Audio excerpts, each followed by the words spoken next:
Now let's see कि उपवास के बेनिफिट्स तो बहुत ही अच्छे हैं, बट उपवास एग्जैक्टली कैसे करते हैं, how to start the fast and who can do the fast, let's see. Generally उपवास हर कोई एज में कर सकता है, बट फिर भी अगर एक चीज़ हम ध्यान रखें कि एक तो बहुत ही ज़्यादा जो वीक पर्सन है उसको उपवास नहीं कराना चाहिए। सेकंड, प्रेग्नेंट लेडी जो है, हेवीली प्रेग्नेंट लेडी, उनसे उपवास नहीं करवाना चाहिए। तो ये दो चीज़ों के अलावा आप हर एक उम्र के इंसान से, किसी से, बच्चों से, बड़ों से या बूढ़ों से भी आप उपवास करवा सकते हैं। सो उपवास कोई भी कर सकता है, उनकी कैपेसिटी के हिसाब से आप उसे एक्सटेंड कर सकते हैं। उपवास कैसे करना चाहिए? बेसिकली देखिए, उपवास भी एक प्रैक्टिस है। जैसे हमारे शरीर को रोज़ खाने की आदत हो गई है, इसी तरह से अगर एक आध दो दिन ना खाना मिले, एक टाइम का भी काफ़ी लोगों को अगर खाना ना मिले तो तकलीफ़ होती है। तो उपवास कराने से पहले जिस पेशेंट को आपको उपवास करना है, सबसे पहले उसे मानसिक तैयार करना होता है, मेंटली उसको प्रिपेयर करना होता है। क्योंकि काफ़ी लोगों में, around you can say 95 to 98% लोगों के दिमाग में यही रहता है कि हम खाएंगे नहीं तो जिएंगे कैसे, बिना खाए तो वीकनेस आ जाती है। एग्जैक्टली यही मिथ है जिसको आपको दूर करना है।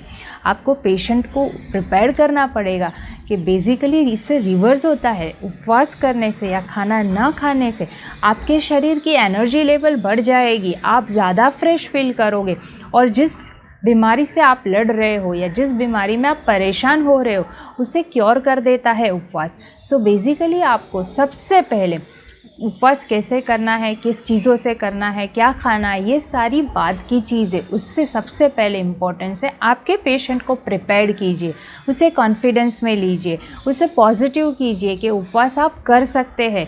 भले ही फिर वो 1 या 2 दिन का हो या 7-8 दिनों का हो या एक टाइम का मोनो डाइट भी हो सकता है। सो सबसे पहले आपको पेशेंट को प्रिपेयर करना है, उसे खुश रखना है, उसे पॉजिटिवली करवाना है।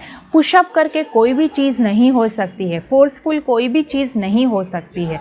जब तक पेशेंट खुद समझ के खुद की तरह से तैयार नहीं होता है, उपवास का फ़ायदा नहीं होता है। सो पेशेंट को प्रिपेयर कीजिए।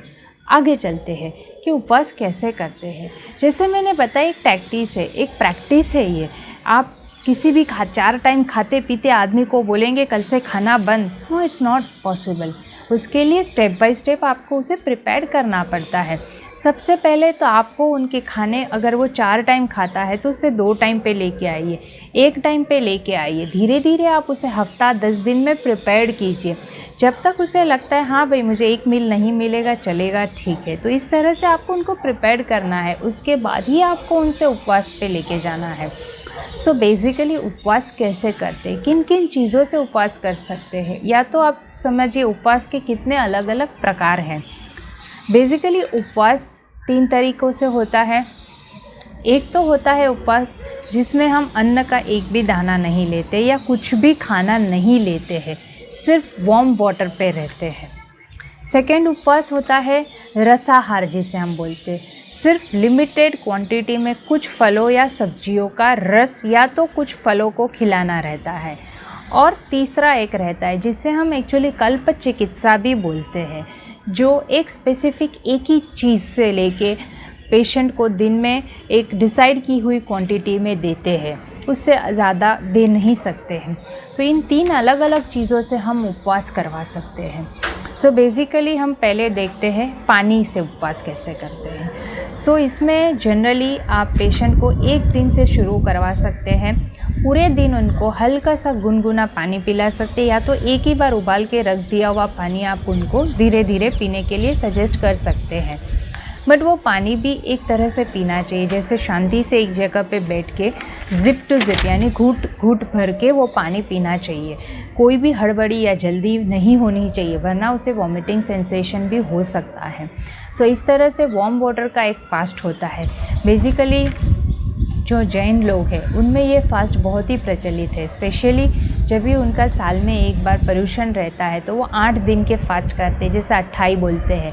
सो ये 8 दिनों में वो कोई भी अनाज नहीं लेते और स्टार्टिंग में थोड़े दिन पानी ही लेते हैं।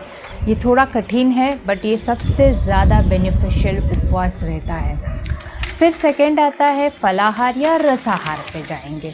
तो बेसिकली देखिए काफ़ी ऐसे लोग होते हैं जो बिना खाए नहीं रह सकते। आपने उनको प्रिपेयर किया तो बस उनकी एक लिमिट रहती है, या तो कोई ऐसे डिसीज़ में वो है जिनको थोड़ा खाना देना ज़रूरी है, या तो आप बोलेंगे डायबिटिक पेशेंट जो है उनके लिए थोड़ा सा फूड लेना ज़रूरी है, तो आप उनसे रसाहार या तो फलाहार चिकित्सा पे लेके जा सकते हैं, जिसमें एक लिमिटेड क्वांटिटी आपको डिसाइड करनी है आपके पेशेंट के हिसाब से कि उनको आप क्या दे सकते हैं।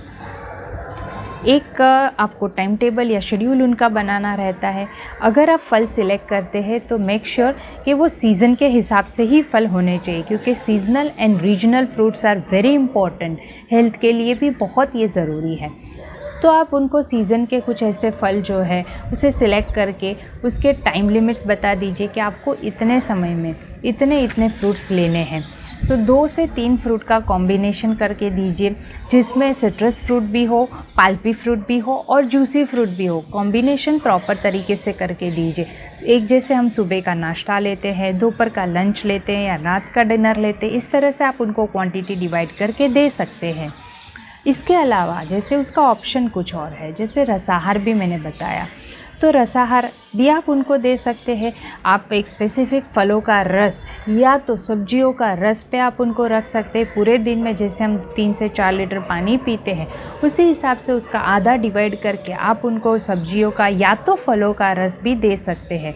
यहाँ पे एक चीज़ ध्यान रखें, या तो सब्जी या तो फलों का रस, दोनों कभी आपको उनको नहीं देना है। सो ये दूसरी तरह से फास्टिंग हो गया। And the third most important thing और थोड़ा सा डिफरेंट है जो, वो है कल्प चिकित्सा। कल्प चिकित्सा सिर्फ एक चीज़ से होती है, सेम ड्यूरेशन वैसे ही रहता है कि 3 से 4 बार में आप एक लिमिटेड डिसाइड की हुई क्वांटिटी में दीजिए, पर वो एक ही चीज़ होती है।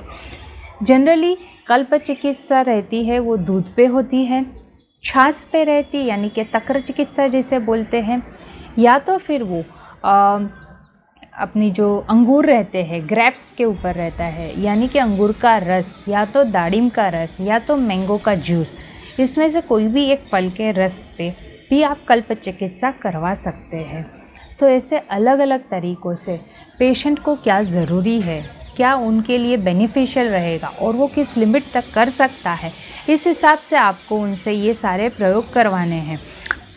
जनरली मैंने बताया फास्टिंग आप पेशेंट के अकॉर्डिंग करवा सकते हैं। पहले 1 दिन का फास्ट करवाइए, आप देखिए उनकी कैसी हालत है, कैसी पोजीशन है, वो आगे तैयार है 2 दिन के लिए तो आप उसे आगे करवाइए। फिर लगता है नहीं आगे नहीं होगा तो ब्रेक कीजिए, फिर थोड़े दिन के बाद वापस वही 2 से 3 दिन तक लेके जाइए। सो इस तरह से आप उनको ग्रेजुअली फास्टिंग पे लेके जा सकते हैं। एक ही साथ 7 या 8 दिन का बिना किसी उनके एक्सपीरियंस के हिसाब मत करवाइए।